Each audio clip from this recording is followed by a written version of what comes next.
Gisugda na pagtrabaho ang pag-reblock sa nasunog nga bahin sa Barangay Tipulo, Mandawi City. Apan dili patanan nga mga fire victims ang maakomodar nini. Si Nico Serino sa report.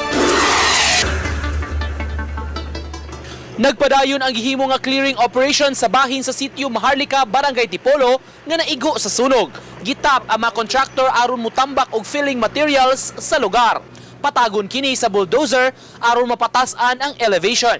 Ang pagtrabaho kabahin sa pagpangandam alang sa himuon nga reblocking sa dapit. Yang ipa-monitor og pila na ka dump truck na abono, naabang operator sa bulldozer. Nya at nga sa dang tong stream roller magpiso na din eh.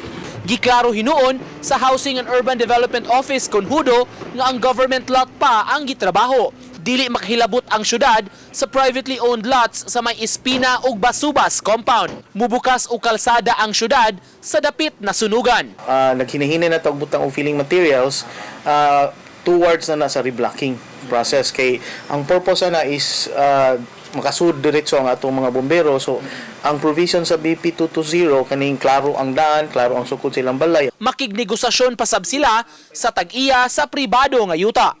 In collaboration sa ubang department, especially sa City Engineering Office o sa City Planning Office o sa Mayor's Office nga ma-reblock na to properly, niya masud gyud sila tanan. Kagagmay ginang size like uniform na. Iya, di lang ingon gamay kayo as based sa provision nga gihatag sa BP 220. Uban ni Rod Prado, Nico Sereno, Balitang Bisdak.